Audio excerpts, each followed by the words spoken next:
Donc maintenant, on basculera vers l'administration. À vrai dire que la gestion des quotas fait partie de l'administration. Donc le dernier chapitre, on parle d'administration, c'est beaucoup plus par rapport aux utilisateurs. Et donc ça ouvre la porte pour la gestion de tous les aspects liés aux utilisateurs et à la sécurité. Donc on se contente uniquement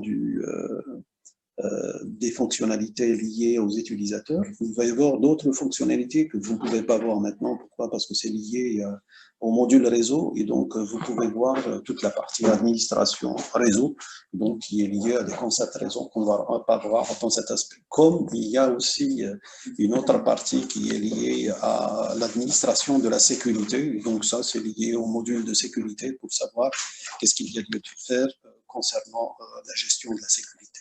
Donc, pour le moment, c'est une introduction pour les utilisateurs et comment gérer justement ces utilisateurs. Donc, vous savez que Unix est un système multi-utilisateur, ça veut dire qu'il permet à plusieurs utilisateurs d'utiliser la même machine et les mêmes ressources. Et donc, un utilisateur, c'est au sens large. Pourquoi? Parce qu'il y a des utilisateurs, je dirais, humains, comme il y a des utilisateurs qu'on appelle des utilisateurs automatiques qui sont utilisés par le système d'exploitation lui-même et qui permettent de gérer des fonctionnalités bien précises. Rappelez-vous, on avait une utilisation du système automatique qui était, par exemple, la planification des tâches. La planification des tâches, elle était gérée automatiquement par le système pour gérer les tâches à différents moments. Et donc, quand on parle d'utilisateur, ça veut dire que ce qu'il faut retenir, ce n'est pas forcément un utilisateur physique, ça peut être un utilisateur automatique qui est utilisé par le système lui-même. Et naturellement, chaque utilisateur physique qui existe, il a toujours besoin d'avoir une identification à travers son nom de login et son mot de passe. Donc, grâce à ça, il peut se connecter au système et donc il peut avoir un certain nombre de, je dirais, de propriétés et de droits d'accès. On a déjà vu les droits d'accès au niveau de la gestion des fichiers. À tout moment, on affecte des droits d'accès automatiquement à des utilisateurs et donc ce qui lui permettra de donner le droit pour faire un certain nombre d'actions. On peut leur affecter aussi des droits pour l'usage de quotas, pour déterminer quel est le quota qui peut être utilisé par tel ou tel utilisateur. Donc, toutes ces parties-là font partie de l'administration. Donc, ici, on se concentre beaucoup plus sur l'utilisateur et comment il prend naissance et comment il peut utiliser sa machine. Alors, ce qu'il y a à retenir, c'est que l'utilisateur, il est repéré par le nom de login et le password. Cette opération automatiquement au préalable, elle est définie par celui qui gère le système d'exploitation. Donc, celui qui gère le système d'exploitation, c'est l'administrateur. Donc, on ne peut pas permettre à tout le monde d'avoir cette fonctionnalité d'administration. Pourquoi? Parce que chaque utilisateur, par égoïsme, il va essayer de prendre tous les droits et tous les espaces voulus. Par exemple, si on prend les quotas, chacun va essayer de prendre un maximum d'espace sur le disque, chose qui n'est pas raisonnable par la suite parce que les nouveaux utilisateurs n'auront pas cette possibilité et donc le disque sera occupé quasiment par les premiers utilisateurs. Donc, pour avoir une utilisation plus ou moins équitable, il y a un utilisateur qui a cette faculté et ça, ce droit. En général, on l'appelle le super utilisateur. Pourquoi? C'est pour le distinguer par rapport aux différents utilisateurs classiques. Et donc, son rôle, c'est quoi? C'est de gérer l'ensemble des ressources de la machine et permettre d'affecter les droits automatiquement à tous les utilisateurs. Et donc, ce super utilisateur, quelles sont ses tâches et quel est son rôle au niveau de la gestion du système d'exploitation? Alors, ce qu'il a comme rôle, c'est créer, modifier, supprimer un utilisateur. Donc, c'est lui qui a cette tâche. À chaque fois qu'on a un nouveau utilisateur, c'est lui qui va lui créer un compte et il va lui donner son espace home, sa taille de l'espace home, le quota qu'il peut utiliser, les droits d'accès qu'il peut avoir par défaut, etc. Et de la même manière, quand un utilisateur quitte la structure ou l'entreprise, automatiquement, il doit veiller à supprimer cet utilisateur pour ne lui pas laisser la possibilité de se connecter au niveau du système, parce qu'un individu qui quitte une entreprise, il n'a aucun droit au niveau du système d'information de l'entreprise. Donc, pour des raisons de sécurité, on doit faire disparaître son compte, même si on doit garder l'historique de ce qui a été fait. Automatiquement, le compte va disparaître, c'est-à-dire que l'administrateur doit veiller à supprimer les utilisateurs qui sont plus actifs au niveau de la machine. Au même titre qu'il peut aussi, je dirais, suspendre un compte. L'exemple le plus simple, c'est vous avez un utilisateur qui part en congé, donc automatiquement, pendant sa période de congé, il n'est pas disponible et donc du coup, il ne va pas utiliser les ressources de la machine. Pour des raisons de sécurité, en général, ce qu'on fait, on va bloquer ou verrouiller son compte pendant toute la période, je dirais, où il est en congé. Une fois qu'il le reprend, automatiquement, l'administrateur va déverrouiller son compte. Parmi les tâches aussi de l'administrateur, c'est gérer les fichiers, les disques, ça veut dire que donner ses droits d'accès, affecter l'utilisateur à un groupe, donc ce qui lui permettra de partager ses fichiers et ses ressources avec les autres utilisateurs, partager les disques en partitions, tel qu'on a vu dans le chapitre précédent, et pour associer à chaque partition quelle est la taille de cette partition et quelles sont les limites qui sont tolérées pour la gestion des quotas, par exemple. On peut toujours surveiller l'espace disque, c'est ce qu'on a vu tout à l'heure. Il y a des commandes telles que DU et DF, donc qui donnent une idée sur l'espace disque et quel est le comportement d'allocation d'espace sur ces disques. Donc, pour savoir, avant d'arriver à la saturation, donc l'administrateur peut prendre des mesures pour essayer de vider, par exemple, des parties du disque pour pouvoir permettre aux gens de réaliser les actions nécessaires. Et donc, comment il le fait? Il le fait grâce à ses sauvegardes, c'est-à-dire que lui, il va organiser les sauvegardes d'une manière périodique. Alors, ces sauvegardes, naturellement, elles vont être dictées par des contraintes réelles de l'entreprise pour savoir à quel moment faire la sauvegarde, quelle est la quantité d'informations à sauvegarder, quels sont les fichiers à sauvegarder, quels sont les fichiers dont on n'a pas besoin de les sauvegarder, etc., etc. Et de la même manière aussi, vous avez aussi, pour des raisons de sécurité, on peut tolérer l'ajouter des périphériques ou de retrancher des périphériques. Rappelez-vous, on avait dit qu'un périphérique, c'était quoi? C'est un fichier spécial. Donc, ce périphérique, il est accessible à condition qu'il y ait un montage. Et donc, c'est lui qui va décider de dire qui a le droit de monter des périphériques, qui n'a pas le droit de monter des périphériques, et quel est l'utilisateur qui nécessite tel ou tel périphérique. Et donc, lui, il va, je dirais, décrire ça grâce au fichier qu'on a déjà vu qui s'appelait fstab, donc qui permet de mettre quels sont les utilisateurs qui ont le droit de monter des périphériques et les autres qui n'ont pas le droit de monter des périphériques. Et de la même manière aussi, pour veiller au bon déroulement de la machine, c'est lui qui va installer toutes les applications. À chaque fois qu'il y a une nouvelle application, c'est lui qui va vérifier cette application et installer cette application pour qu'elle soit accessible par tous les utilisateurs. Et naturellement, c'est lui qui a aussi la responsabilité de sécuriser le système, c'est-à-dire toute la politique de sécurité qui est définie par l'entreprise, c'est lui qui va la mettre en place.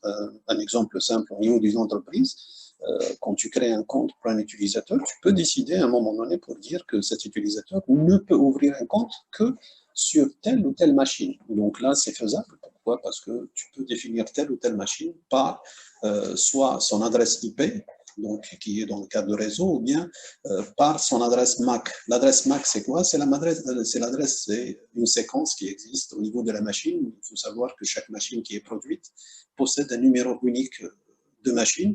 Ça s'appelle l'adresse MAC. Et donc, automatiquement, on peut définir l'ouverture de session à partir d'une adresse MAC, c'est-à-dire que s'il ouvre la session avec la machine qui porte tel numéro d'adresse MAC, automatiquement c'est autorisé. Sinon, ce n'est pas autorisé. Et donc ça, on peut le faire pour dire que la règle de politique de sécurité qui est utilisée, c'est de dire chaque utilisateur travaille dans son bureau. Ça veut dire quoi? Ça veut dire que tu n'as pas le droit de travailler dans un autre bureau. Et automatiquement, ton bureau, tu as ta machine. Ta machine, elle a son adresse MAC et automatiquement, tu vas le forcer à travailler à partir de son bureau. Et à partir d'un autre bureau, il ne pourra jamais accéder à ce système. Et donc ça, c'est grâce à la politique de sécurité qui est mise en place par cet administrateur. Et bien entendu, cet administrateur, il doit connaître toutes les fonctionnalités parmi lesquelles c'est les procédures d'arrêt, de relance de système, de communication, etc., etc. Donc vous voyez que le rôle de l'administrateur, c'est un rôle clé qui est utilisé dans les entreprises. Et de nos jours, de plus en plus, cet administrateur, il a une place et un rôle prépondérant. Pourquoi? Parce qu'il contribue à la fois pour permettre aux utilisateurs d'utiliser d'une manière efficace le système. De l'autre côté, c'est lui qui est le garant, je dirais, de la politique de sécurité au niveau de l'entreprise. Et donc, c'est tout à fait normal que vous trouvez que cet utilisateur particulier, qui est le super utilisateur, a une grande responsabilité au niveau du système et de plus en plus, cette fonctionnalité qui existe dans beaucoup d'entreprises, elle a une importance vitale pour le fonctionnement d'une entreprise parce que de plus en plus, les entreprises je bascule vers le tout numérique, c'est-à-dire que toutes les procédures sont numérisées, ce qui voudra dire elles sont utilisables par des machines, et du coup, ça veut dire que tout le fonctionnement de l'entreprise va reposer sur la fonction de cet administrateur qui va permettre un meilleur rendement de tous les utilisateurs à travers les différents systèmes installés. Et donc, l'administrateur, il a une lourde tâche, on a vu toutes les tâches qu'il peut faire. Ça veut dire qu'occuper le poste d'administrateur, ce n'est pas donné à n'importe qui. Donc, c'est l'administrateur, c'est une personne qui est capable de faire toutes ces actions. Et pour pouvoir faire toutes ces actions, il faudrait avoir tout le bagage nécessaire à cela. Vous voyez que le système Unix, il y a beaucoup de commandes d'administration. Et donc, chaque commande, automatiquement, elle a une syntaxe à être utilisée. Et donc, du coup, lui, il a intérêt à connaître la quasi-totalité de ces commandes pour pouvoir gérer son système. Et on a vu que chaque commande, à un moment donné, elle fait référence à des fichiers particuliers. Donc, rappelez-vous, on a parlé de fichiers, par exemple, FSTab, qui lui organise la gestion des quotas et des partitions. Donc, automatiquement, lui, il faudrait qu'il connaisse la structure de ces fichiers-là pour pouvoir les modifier à un moment donné, pour apporter les correctifs nécessaires. On verra par la suite pour la gestion des utilisateurs de la même manière. Il y aura affaire à des fichiers particuliers qu'il va falloir modifier, rajouter, par exemple, dans le cas où on rajoute un utilisateur ou bien dans le cas où on supprime un utilisateur, etc. Donc, lui, il doit connaître la structure de ces fichiers-là pour pouvoir réaliser les tâches liées à son, je dirais, à son travail. Et donc, automatiquement, donc, il a une connaissance, je dirais, de ces fichiers-là. Il doit aussi, je dirais, connaître la structure de fichiers qui est utilisée. Rappelez-vous, quand on a parlé des périphériques, on a parlé des points de montage. Et donc, on a parlé de certains répertoires particuliers. Ça veut dire que lui, il doit connaître cette arborescence et chaque répertoire à quel, je dirais, besoin il est automatiquement réservé. Donc, on a vu qu'il y a des fichiers particuliers qui se trouvent à des endroits particuliers. Si vous vous rappelez de crontab, donc il y avait des fichiers dédiés à ça. De la même manière, pour les montages des périphériques et l'usage des partitions, on avait des fichiers qui étaient liés à ça. Et on va voir maintenant des fichiers qui sont dédiés à la gestion des utilisateurs. Donc, ça nécessite la connaissance des commandes, des fichiers qui sont liés à ces commandes, et bien entendu, il doit, pour se faciliter la vie, bien entendu, la gestion, il peut la faire d'une manière automatique. Ça veut dire quoi? Ça veut dire qu'à un moment donné, il peut définir la procédure, par exemple, on le verra c'est d'ajout, par exemple, d'utilisateur, de suppression d'utilisateur, il peut écrire un script. Ça veut dire que lui, il doit avoir aussi la connaissance comment écrire une suite de commandes sous forme d'un script. Et par la suite, pour faciliter la vie, il suffit de mettre ce script dans un fichier particulier tel qu'on l'a vu. Et à chaque fois au besoin, il suffit d'appeler le script avec les arguments. Automatiquement, il aura une tâche aisée pour réaliser cette opération. Comme il peut aussi utiliser ce qu'on appelle des outils intégrés. Vous savez que maintenant, les systèmes d'exploitation de plus en plus s'orientent vers des versions qui sont graphiques. Donc, dans les versions graphiques, vous avez des programmes qui sont utilisés grâce à une présentation sous forme de fenêtres et d'icônes. Et donc, là aussi, il faut connaître ces différentes fenêtres et ces différentes icônes pour savoir chaque icône et chaque fenêtre, quelle est son utilité pour pouvoir l'utiliser au niveau de son système. Et donc ça, c'est pour résumer un peu la manière de faire les choses. Donc la manière de faire les choses d'administration, en résumé, il y a 4 manières de les faire. Soit en utilisant des commandes, ça veut dire qu'il faut taper des commandes au fur et à mesure, soit d'ouvrir des fichiers particuliers, donc accéder à ces fichiers grâce à des éditeurs intégrés pour pouvoir administrer, soit d'écrire des scripts qu'il peut appeler au fur et à mesure à chaque fois qu'il en a besoin, ou bien c'est qu'il connaît les outils intégrés qui se trouvent souvent sous forme graphique, avec des programmes et des icônes. Et à partir de là, il va les appeler et les utiliser selon le mode graphique. Donc, mais la finalité en entier, c'est quoi? C'est la finalité, c'est les outils de travail de cet administrateur. Donc, ces outils-là se résument en 4 classes pour pouvoir réaliser ces tâches au fur et à mesure.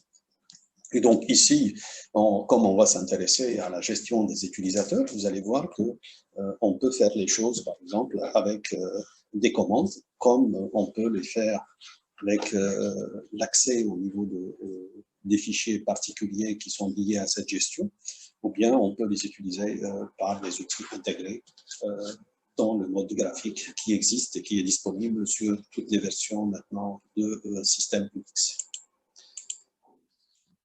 Alors, cet utilisateur, naturellement aussi, il a une tâche aussi de dialogue avec les utilisateurs. Alors, il doit être capable de communiquer avec tous les utilisateurs. Pourquoi? Parce qu'à chaque fois qu'il apporte, je dirais, une modification ou il a l'intention de faire une certaine modification, automatiquement, il est obligé d'informer les utilisateurs de l'état du système et des modifications qui sont apportées, ce qui permettra aux utilisateurs de pouvoir bénéficier des modifications ou bien des ajouts qui ont été réalisés au niveau du système global. Alors, parmi les moyens de communication qui existent, il y a la messagerie. Ça veut dire que lui, il doit être capable de communiquer avec tout le monde et donc disposer de la mailing list de tous les utilisateurs de son système. Donc, il faudra qu'il dispose de ça pour pouvoir les appeler. Parfois, on a besoin de communiquer en aparté, c'est-à-dire en individuel par rapport à chaque utilisateur. Et rappelez-vous, quand on a utilisé les processus, on a parlé du write, par exemple, de la commande write. La commande write, c'est un peu comme le chat actuellement. Ce que vous écrivez sur votre console, automatiquement, il va apparaître au niveau de l'utilisateur. Donc, vous précisez l'utilisateur et automatiquement, vous pouvez le communiquer en aparté directement avec lui d'une manière automatique, donc y compris d'autres instructions telles que le talk ou roll, etc. Donc, tout dépend des versions du Linux. Vous avez les différentes commandes, mais qui permettent de faire une communication directe avec l'utilisateur. Et comme vous pouvez lancer des messages un peu particuliers, donc ce qu'on appelle des messages qui sont automatiquement fournis à l'utilisateur à la suite de sa connexion. Donc, c'est soit avant la connexion, soit après la connexion. Parmi les messages qui sont nécessaires, ça, c'est quand vous voulez forcer la main à un utilisateur. Par exemple, pour des raisons de sécurité, on dit qu'un mot de passe, vous devez le changer, par exemple, chaque mois ou chaque 2 mois. Et donc, automatiquement, on prévoit ça d'une manière automatique. Et l'utilisateur, dès qu'il veut se connecter, automatiquement, le système va lui forcer la main pour lui dire « tu dois changer son mot de passe ». Et donc, automatiquement, ce message arrive au départ pour permettre à l'utilisateur, comme on peut informer l'utilisateur une fois qu'il est connecté pour lui dire qu'il va y avoir, par exemple, un événement particulier au niveau de la structure, etc. Et donc ça, c'est un message qui peut être donné à une suite d'utilisateurs ou bien à tous les utilisateurs du système. Alors, pour ces tâches, on avait dit qu'il y avait des répertoires, il y avait des fichiers qui étaient particuliers qui se trouvent au niveau de l'arborescence. Donc, la première des choses, c'est que cet super utilisateur doit connaître l'ensemble de l'arborescence, ou bien, je dirais, les nœuds importants de cette arborescence. Pourquoi? Parce que ces nœuds-là sont dédiés à la gestion. Chaque nœud, il est particulier, il est destiné à une action bien déterminée. Donc, vous avez la racine qui est le root directory. Donc, le root directory, en général, ce n'est pas dédié aux utilisateurs. Les utilisateurs n'ont pas le droit d'accéder à cette partie parce qu'elle est dédiée beaucoup plus aux super utilisateurs. Donc, vous avez des répertoires qui contiennent les commandes Unix telles que /sbin. Vous avez les bibliothèques de base qui se trouvent dans lib. Vous avez le /etc, on l'a déjà vu à travers les différentes fonctionnalités telles que crontab ou bien fstab et autres, etc., donc qui se trouvent au niveau de ce répertoire. Donc, on a besoin de connaître ce répertoire. Pourquoi? Parce qu'il y a des fichiers au niveau de la gestion se trouvent à l'intérieur et donc, à un moment donné, si je veux accéder à ces fichiers-là, donc je dois savoir que ces fichiers se trouvent bel et bien au niveau de ce répertoire. Vous avez un répertoire qui s'appelle TMP. TMP, c'est un fichier temporaire, donc les répertoires temporaires. Donc, moralité, c'est-à-dire qu'à chaque fois qu'il y a une opération, les fichiers temporaires sont créés dans ce répertoire. Et donc, l'idée, c'est quoi? C'est que de veiller périodiquement à vider ce répertoire. Pourquoi? Parce qu'il contient uniquement des fichiers temporaires pour des besoins temporaires. Et donc, automatiquement, chaque fichier en temporaire, il va occuper de l'espace. Et donc, pour permettre une meilleure gestion de l'espace, on est obligé d'éliminer les fichiers qui se trouvent temporairement à chaque fois dans ce répertoire. Vous avez le répertoire dev, donc, qui lui comporte l'ensemble des définitions des fichiers périphériques, donc device pour dire c'est les périphériques. Le root, c'est par rapport à l'administrateur par défaut. Donc, le home, c'est lui qui contient les répertoires utilisateurs. Et donc, automatiquement, quand vous créez un utilisateur, vous devez lui créer un répertoire dans ce truc-là. Et ça, ce qui montre que la nécessité de connaître ces différents répertoires. Vous avez aussi le /mnt qui contient en général, rappelez-vous, quand on a parlé des points de montage pour les périphériques. Donc, ces points de montage, en général, par défaut, se trouvent au niveau de ce répertoire pour permettre le montage et le démontage des différents périphériques. Maintenant, pour la gestion des utilisateurs, donc, on avait dit qu'il y avait plusieurs possibilités. Vous avez des fichiers qui sont dédiés à ça, comme vous avez aussi des commandes qui sont utilisées pour le besoin. On va voir la première méthode qui est la plus simple. Ça consiste à utiliser des fichiers pour la gestion des utilisateurs. Donc, ce qu'il faut savoir, il y a des fichiers qui sont dédiés à ça. Parmi ces fichiers-là, c'est le fichier password qui se trouve dans le répertoire etc. Donc, c'est pour ça que j'ai dit tout à l'heure, il faudrait que l'administrateur connaisse les différents, je dirais, fichiers et répertoires qui existent, et donc ce qui permettra plus facilement la gestion de ces différentes actions. Donc, si on veut gérer les utilisateurs en termes d'ajout d'utilisateurs, par exemple, ou de suppression d'utilisateurs, vous devez savoir qu'il y a un fichier qui est dédié à ça et qui permet justement cette gestion d'utilisateurs. Alors, la première des choses qu'il faut savoir, c'est ce fichier-là. Vous devez savoir et connaître sa structure, comment il est structuré. Et comme ça, si vous voulez ajouter ou supprimer un utilisateur, vous savez qu'est-ce qu'il y a lieu de faire. Alors, le fichier etc password, c'est un fichier texte qui, chaque ligne est composée de 7 plutôt champs. Donc, le premier champ, c'est quoi? C'est user, c'est-à-dire le nom de login de l'utilisateur. Alors, les champs, bien entendu, sont séparés par 2 points. Et donc, automatiquement, vous avez chaque champ séparé de l'autre par les 2 points. Donc, vous avez le premier champ qui est relatif à l'identification de l'utilisateur, c'est-à-dire son nom de login qui est utilisé dans le login. Alors, le deuxième champ, c'est quoi? C'est le password. Sauf que le password est crypté, c'est-à-dire que c'est pour ça qu'on dit que le password, même le super utilisateur ne peut pas le connaître. Pourquoi? Parce que dans le fichier ETC, il est crypté, donc il n'est pas visible. Ça, c'est ce qui permet de garder un peu la confidentialité des informations de chaque utilisateur. Donc, même si l'administrateur gère les utilisateurs, mais il n'a pas le droit de connaître le password pour pouvoir accéder je dirais, au compte de l'utilisateur. Il y a aussi le champ UID, User Identifier. Donc, automatiquement, c'est le user, c'est un peu le nom symbolique. Le UID, en général, c'est, on a déjà vu, c'est un numéro qui est donné à chaque utilisateur. Et donc, automatiquement, il est plus facile pour le système de travailler avec des chiffres que de travailler avec des symboles. Donc, c'est pour ça que souvent, vous avez des numéros qui sont affectés aux utilisateurs. On avait dit aussi que chaque utilisateur appartenait à un groupe. Donc, ça, on l'a vu déjà à travers les droits d'accès, que les utilisateurs forment des groupes, et donc ce qui permettra un partage de certains fichiers entre les différents utilisateurs grâce à la notion de groupe. Et donc, le champ suivant, c'est le groupe qui permet d'identifier le groupe auquel appartient l'utilisateur.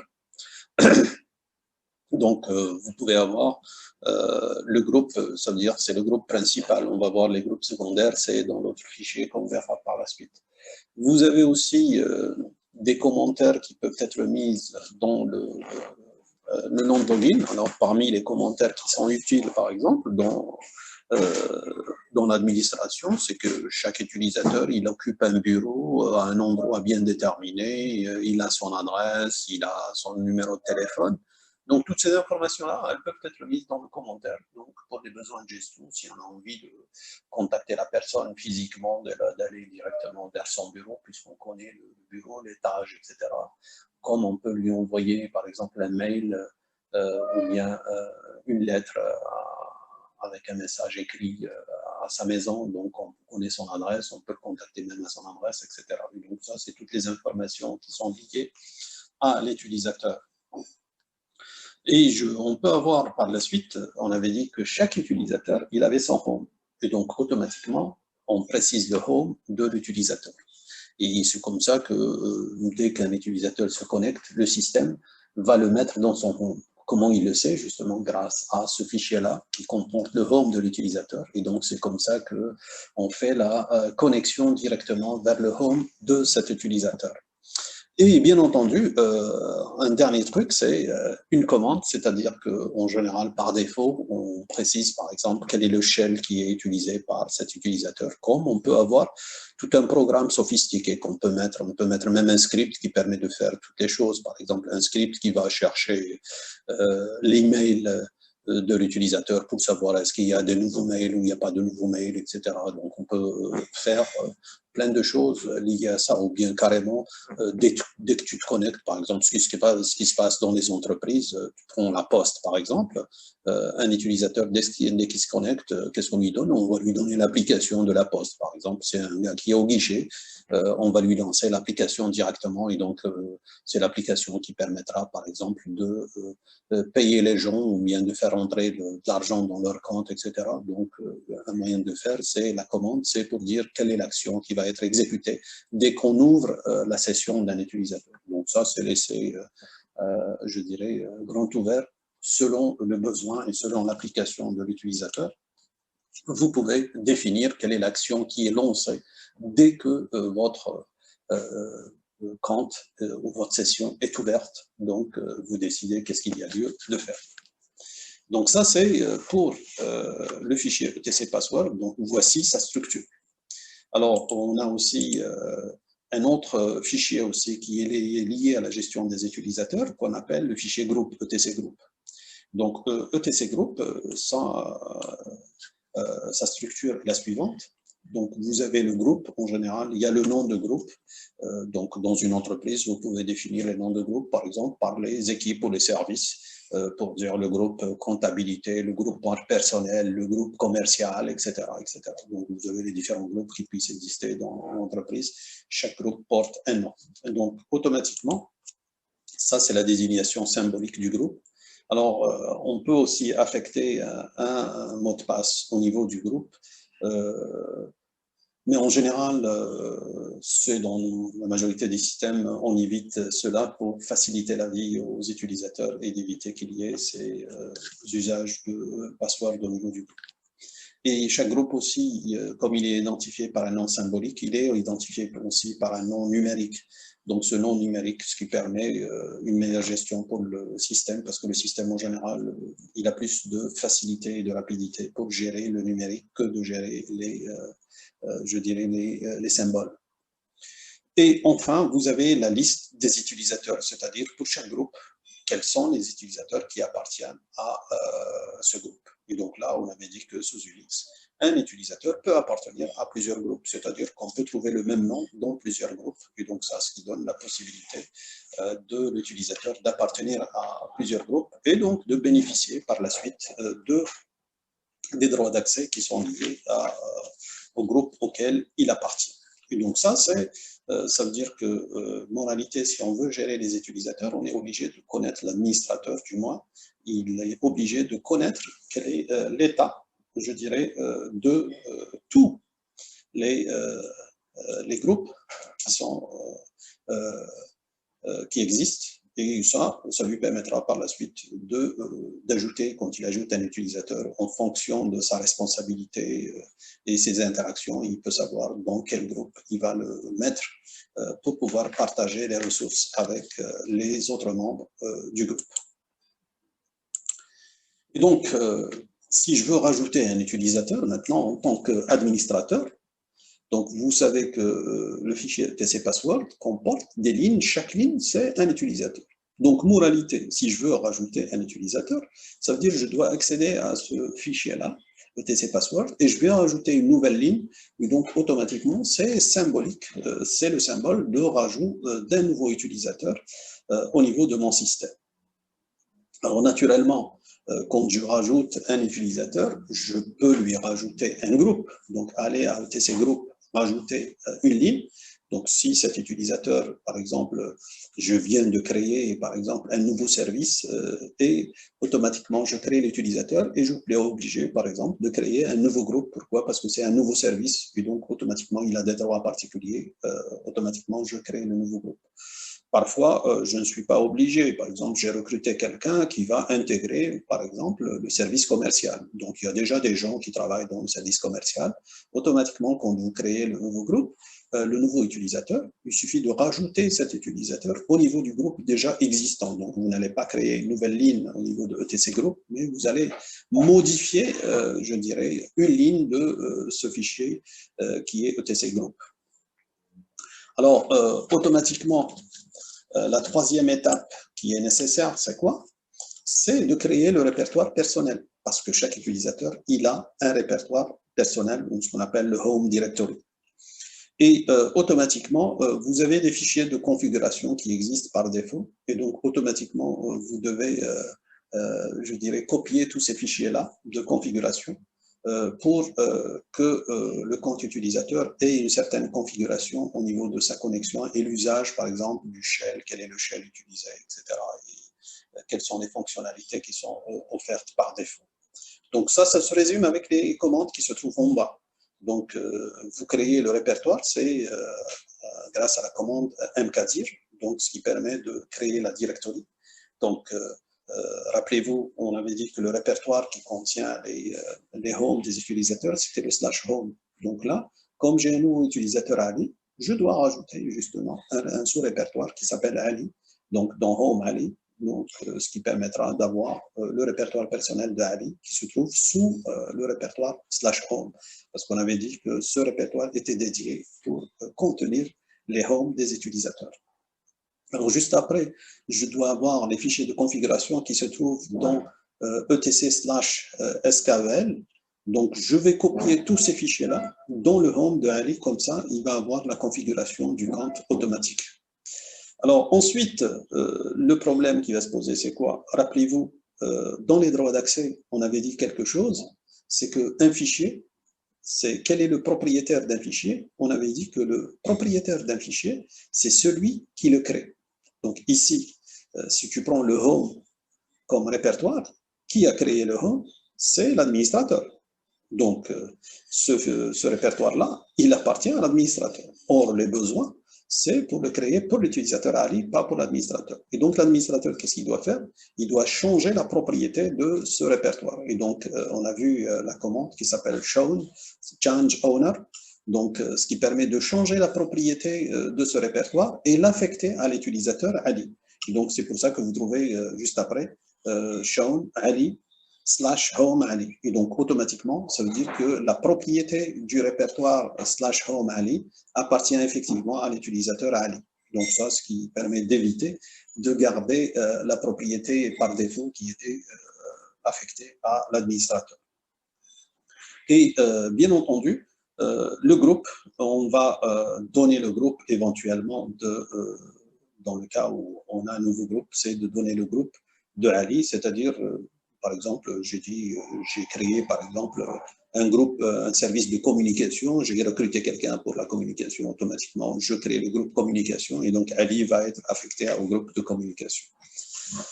Alors ensuite, il suffit de donner un mot de passe à l'utilisateur Ali et donc pour qu'il puisse ouvrir sa première session. Et donc là, comment on le fait? Grâce à une commande qui s'appelle password. Donc, la commande password permet d'affecter, je dirais, à l'utilisateur automatiquement un mot de passe.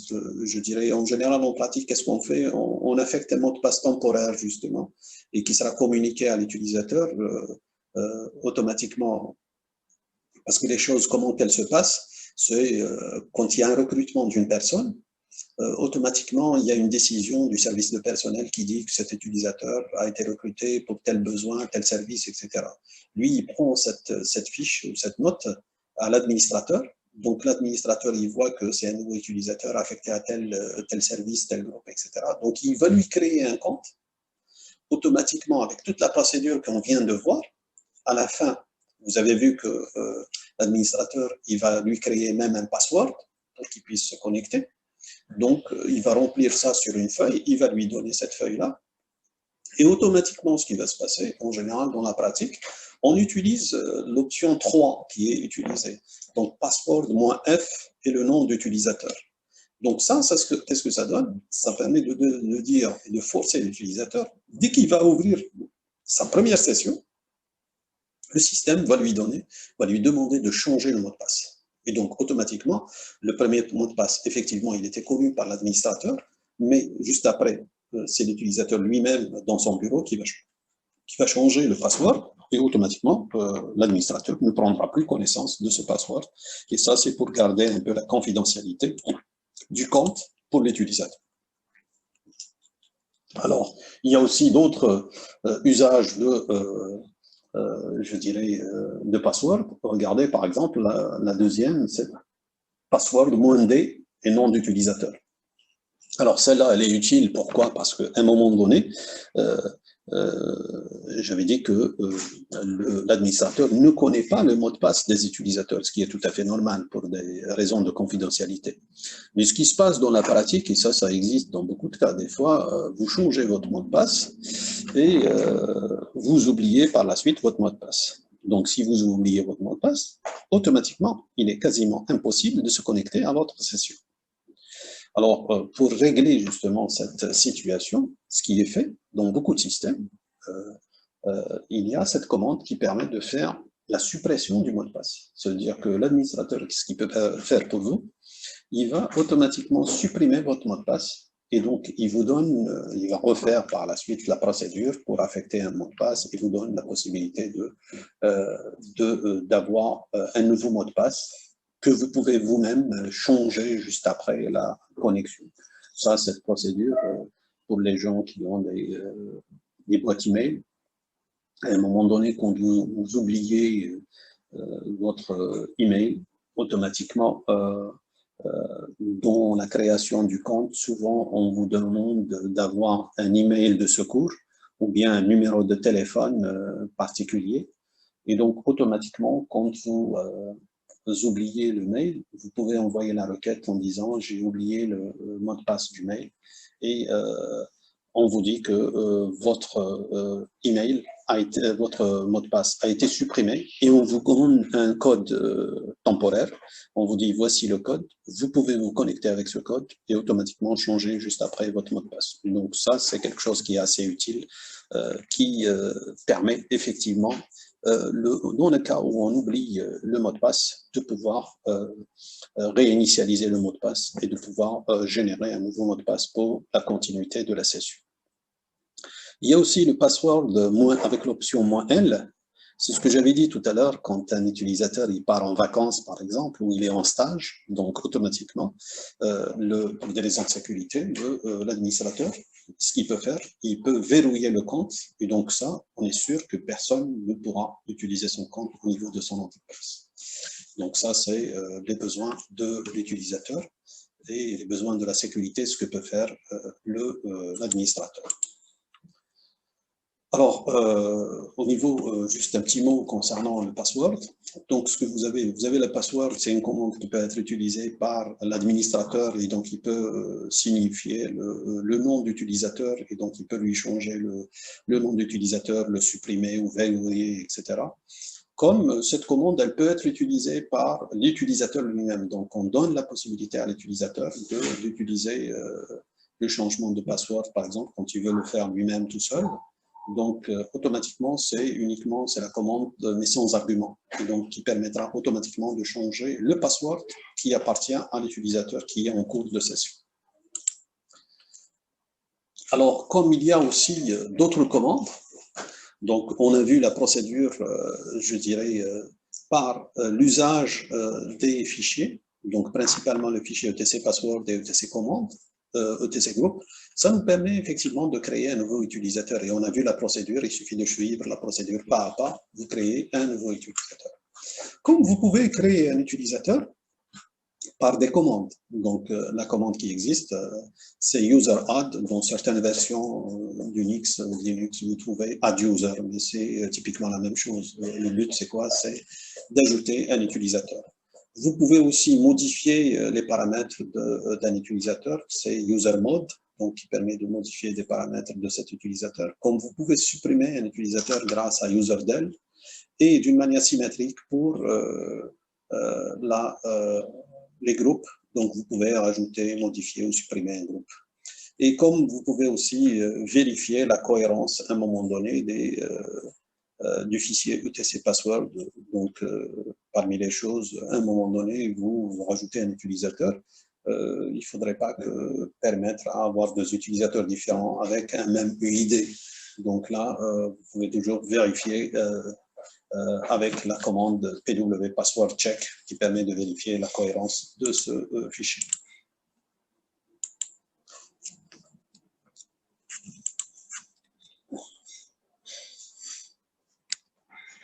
Alors, comment ajouter l'utilisateur? Donc, il y a la commande user-add. Donc, j'avais dit que dans certains systèmes, vous pouvez utiliser la commande add-user, mais c'est typiquement la même chose. Donc, cette commande, elle a plusieurs options, donc vous pouvez utiliser. Donc, c'est un peu, dans certaines options, c'est la même chose qu'on a déjà vu dans le fichier ETC password, en relation, puisque cette commande, elle va utiliser implicitement le fichier, je dirais, ETC password et ETC group. Donc, vous avez l'option C, j'avais dit, c'était la partie commentaire, c'est-à-dire les informations relatives à l'utilisateur. Vous avez le home. Donc, le home, comment le préciser, c'est grâce à l'option -d. Et donc là, ce qui permet de spécifier, juste après l'argument, c'est le répertoire personnel de l'utilisateur. Vous pouvez, on avait dit qu'un utilisateur peut appartenir à plusieurs groupes. Donc, il y a un groupe principal et les autres groupes, ce qu'on appelle les groupes secondaires. Donc, le groupe principal, il suffit de le préciser avec G minuscule. Et donc, vous nous dites quel est le nom de ce groupe. Et pour les groupes secondaires, c'est avec G majuscule. Et donc, vous mettez la liste des groupes séparés par des virgules. Et donc là, ça permettra de dire implicitement que cet utilisateur appartient au groupe principal petit g, avec le nom initial groupe, et les autres, donc tous les groupes auxquels il appartient. Alors, vous pouvez avoir l'option de fichiers de configuration. Pour recopier les fichiers de configuration, donc il suffit de mettre l'option "-m". Donc "-m", vous avez les options de configuration par défaut qui vont être affectées au compte. Et ensuite, vous pouvez choisir, je dirais, le shell qui va être utilisé, puisqu'il y a plusieurs shells qui peuvent être utilisés. Vous avez le shell de base, vous avez le TC shell, le CSH shell, etc. Donc les différents, je dirais, types de shell qui existent. En général, il y a certaines commandes qui diffèrent entre les shells, mais sinon, le shell de base, c'est lui qui contient toutes les commandes de base uniformes pour tous les systèmes. Alors, vous avez les différents utilisateurs qui sont utilisés. Donc, vous avez l'UID, donc il faut le spécifier avec le petit u. Donc, concernant les UID, en général, par défaut, dans Unix, vous avez les UID inférieurs à 100. C'est les UID qui sont dédiés aux différents utilisateurs un peu privilégiés, c'est-à-dire qui peuvent faire un certain nombre de commandes d'administration. Parce que dans le système, ce que vous avez l'administrateur, et l'administrateur, à un moment donné, il peut se décharger un peu quand il y a trop de boulot. Donc, il y a ce qu'on appelle des opérateurs de sauvegarde. Donc, ces opérateurs de sauvegarde, c'est eux qui vont faire la sauvegarde automatique et qui gèrent l'ensemble des sauvegardes. Ça existe, par exemple, dans les banques où la sauvegarde, en général, on fait des sauvegardes chaque fin de matinée, par exemple. Vous avez pendant 4 heures, ensuite il y a la sauvegarde qui se fait automatiquement. Après, juste après la sortie l'après-midi, il y a une autre sauvegarde et ainsi de suite. Pourquoi? Parce qu'il y a trop de transactions et donc on fait les sauvegardes vraiment avec une cadence très rapprochée. Et du coup, on est obligé de confier cette tâche à des opérateurs qu'on appelle les opérateurs de sauvegarde. Vous pouvez avoir aussi des opérateurs, par exemple, d'impression. Prenez par exemple la Sonelgaz ou CA et autres, etc., qui ont des millions d'abonnés.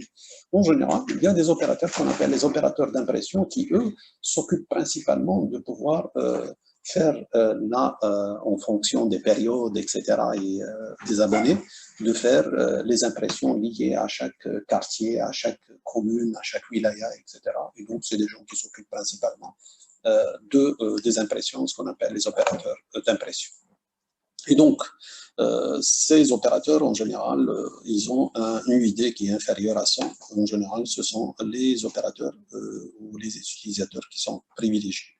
Les utilisateurs qui ne sont pas privilégiés, en général, ils ont un UID qui dépasse 99, c'est-à-dire plus de 100. Vous avez aussi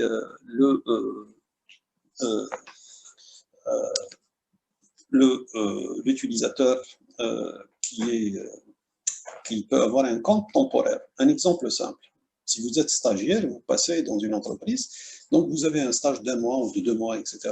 En général, ce qui est fait, on vous crée un compte, mais un compte qui va expirer dans une certaine délai. C'est quoi? C'est juste la durée de votre stage. Et donc ça, automatiquement, comme ça, l'administrateur, il n'aura pas à oublier pour dire que le stage se termine à telle date, etc. Donc, ça se fait d'une manière automatique. Il suffit d'exprimer l'expiration de la date. C'est grâce à l'option "-e", donc, qui permet de donner cette date d'expiration. Alors, vous pouvez avoir aussi le mot de passe crypté si vous voulez envoyer un mot de passe qui est déjà crypté avec une primitive de cryptage. Alors, voici l'exemple en bas. C'est juste un exemple qui permet de reprendre un peu les paramètres. Et vous voyez ici que vous avez tous les paramètres en fonction des options qui ont été définies au préalable. Alors, là aussi, je peux avoir la modification des paramètres d'un compte. Si à un moment donné, il y a un compte utilisateur, il s'avère que dans certains systèmes, par exemple, qu'est-ce qu'ils font? Ils prennent la première lettre du prénom suivi du nom. Et donc ça compose le login pour avoir un login parlant. Il s'avère qu'on peut avoir 2 personnes qui sont des cousins ou de la famille qui portent le même nom. Et dont le prénom commence par la même lettre. Donc, à un moment donné, on est obligé de le modifier pour l'un ou l'autre pour avoir un nom de login qui est différent. Donc, vous pouvez changer le login donc, avec l'option "-L", et donc qui permet de changer le login. Comme vous pouvez verrouiller, par exemple, un compte pour dire que quelqu'un qui part en congé, etc., donc je peux lui verrouiller, et inversement, je peux lui déverrouiller le compte. Alors, on peut aussi supprimer le compte. Alors, je peux supprimer le compte, donc automatiquement, ça veut dire quoi? Ça veut dire que cette commande, elle accède au fichier etc password, automatiquement, elle va supprimer la ligne qui est associée. Et on peut faire mieux aussi, il suffit de rajouter l'option "-R". Donc, on sait que chaque utilisateur, il a un répertoire personnel, donc automatiquement, il suffit de mettre "-R", automatiquement, son répertoire aussi sera supprimé. Alors, ça, c'était les deux modes qu'on a vus. La gestion des utilisateurs, vous avez le mode en utilisant des fichiers spécifiques. Je peux avoir la gestion en utilisant des commandes appropriées, comme je peux avoir, par exemple, le mode graphique qui existe maintenant dans toutes les versions d'Unix qui comportent des interfaces graphiques. Alors, dans le mode graphique, en général, vous avez les icônes utilisateurs et groupes, ou bien parfois ça s'appelle aussi user admin. Donc, c'est l'utilitaire graphique qui existe. Donc, ce qui permettra de créer, de modifier, de supprimer des utilisateurs. Donc, en général, tout est présenté sous forme graphique. Par exemple, vous avez une fenêtre ici. J'ai cherché les utilisateurs. Donc, il va me donner les icônes qui donnent les utilisateurs, parmi lesquels utilisateurs et groupes. Et donc, ça, c'est une icône qui permet de gérer ça, c'est une des versions de KDE qui existent. Là, j'ouvre une parenthèse pour dire que le KDE, il a plusieurs interfaces graphiques. Donc, tout dépend de la version du système Unix que vous avez installé. Vous pouvez avoir une version de KDE qui est appropriée. Donc, ça vous donne une de ces versions avec les utilisateurs. Vous pouvez cliquer dessus. Automatiquement, ça vous donne une fenêtre sous cette forme-là, paramètres utilisateurs. Et donc, vous avez les différents utilisateurs. Vous sélectionnez l'utilisateur en question, il va vous afficher les détails de cet utilisateur et vous avez la possibilité de modifier le login, de modifier le compte avec ses paramètres, ou modifier le password, etc. Et donc, gérer les groupes liés à cet élément. Donc, vous pouvez rajouter un utilisateur, supprimer un utilisateur, etc. Donc, tout ce qu'on a vu à travers les commandes, c'est sous forme condensée au niveau de la fenêtre, vous avez toute cette possibilité. Alors, on passe à l'autre action aussi qui est nécessaire et qui fait partie du boulot de l'administrateur. Donc, gérer les utilisateurs, c'est ce qu'il fait. Et il a aussi une tâche importante qui est la sauvegarde. Donc, la sauvegarde, pourquoi? Parce que le problème, c'est que aucun système n'est à l'abri, je dirais, d'accidents, qu'ils soient volontaires ou involontaires. Donc, il y a un risque de perdre toute l'information qui existe au niveau du système et donc perdre tout le travail qui a été réalisé. Alors, pour éviter cette situation, l'administrateur, il a l'obligation de faire une sauvegarde des informations qui sont nécessaires dans son système. Et donc, dès qu'il y a un problème, ça veut dire qu'on a cette possibilité de faire l'action inverse, c'est-à-dire une restauration du système. Et donc, ça permettra de remettre en marche le système avec des informations cohérentes. Donc, ça, c'est grâce à cette opération, ce qu'on appelle la sauvegarde et la restauration.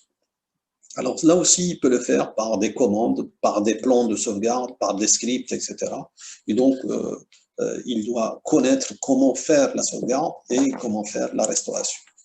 Alors, avant de parler de la sauvegarde, ça veut dire qu'il y a un ensemble de questions qui doivent se poser et que doit poser l'administrateur. Parmi toutes les informations, qu'est-ce qu'il y a lieu de sauvegarder? Par exemple, tu peux te poser la question, parce que la sauvegarde, elle prend un certain temps quand même. Donc, en général, on ne va pas s'amuser à sauvegarder tout le disque. Si je prends par exemple toute la partie système d'exploitation, en général, toute entreprise, elle acquiert le système d'exploitation, ça veut dire qu'elle a une copie du système d'exploitation. Donc, du coup, quand il va sauvegarder, il ne va pas sauvegarder le système d'exploitation, parce que le système d'exploitation, il a sa copie originale, C'est-à-dire, dès qu'il y a un pépin, il peut reprendre la version originale et remettre le système en place.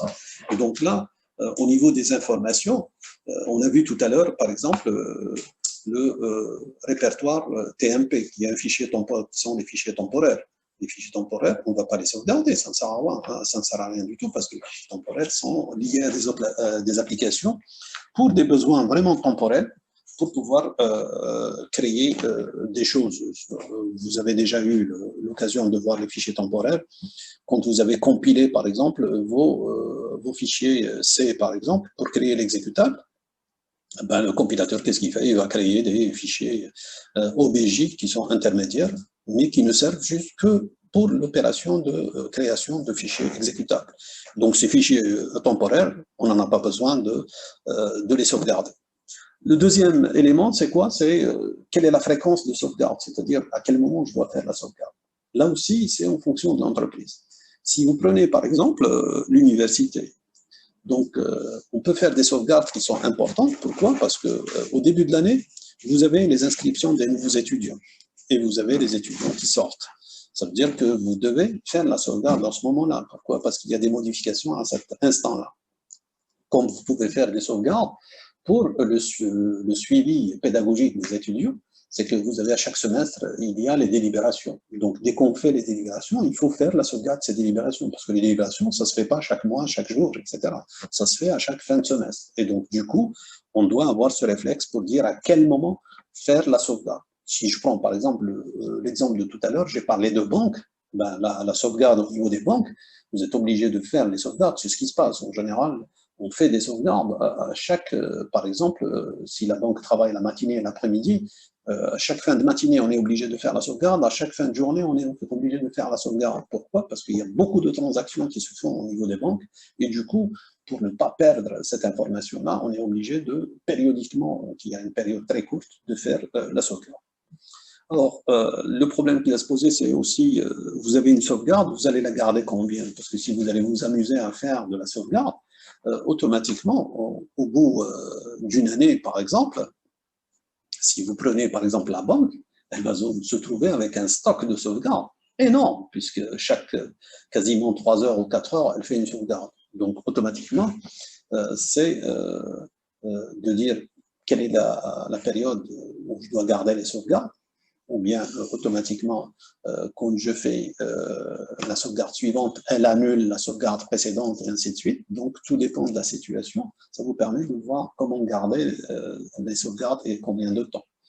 Et je dois savoir aussi, quand on fait une sauvegarde, c'est pour des raisons de sécurité. C'est-à-dire, quand vous faites la sauvegarde, vous ne devez pas garder les sauvegardes dans le même endroit de l'entreprise. Pourquoi? Parce qu'imaginez qu'il va y avoir un incendie ou une inondation ou autre, etc.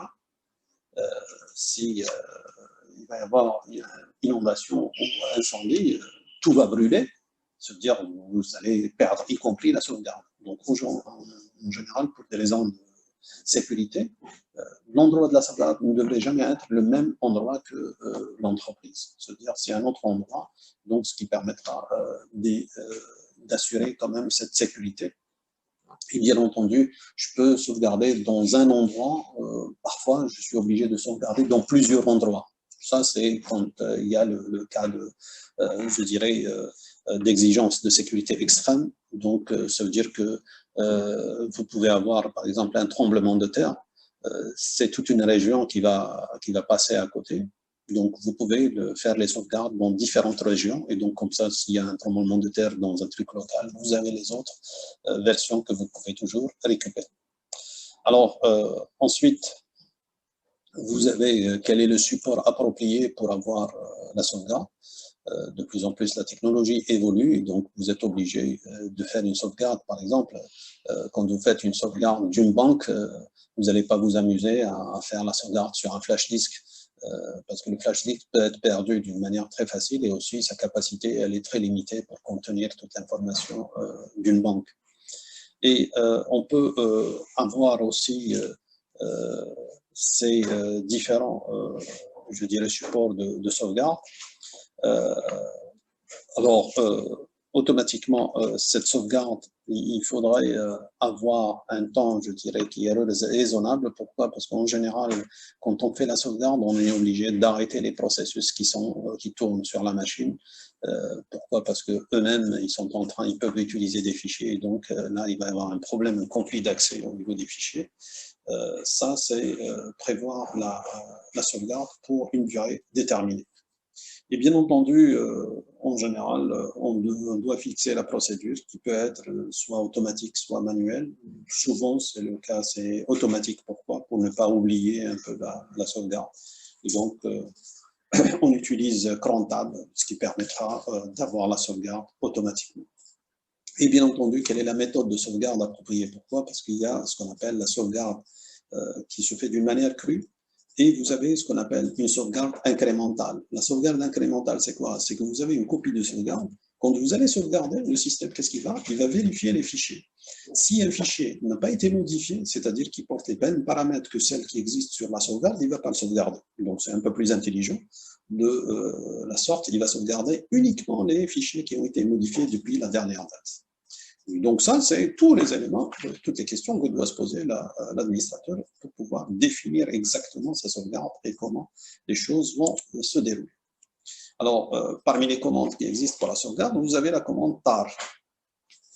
La commande tar, donc historiquement, on sauvegardait beaucoup plus dans les bandes magnétiques. C'est pour ça que tar, c'est type lié à l'archive.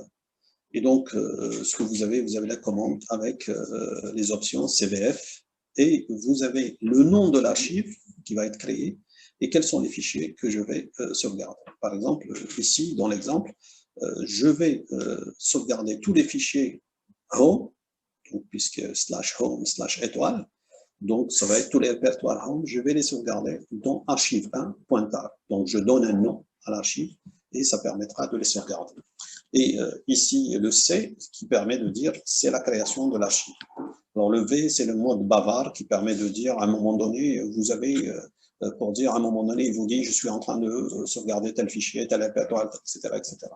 Et le F pour dire quel est le nom de l'archive. Alors, inversement, je peux créer l'archive comme je peux, par exemple,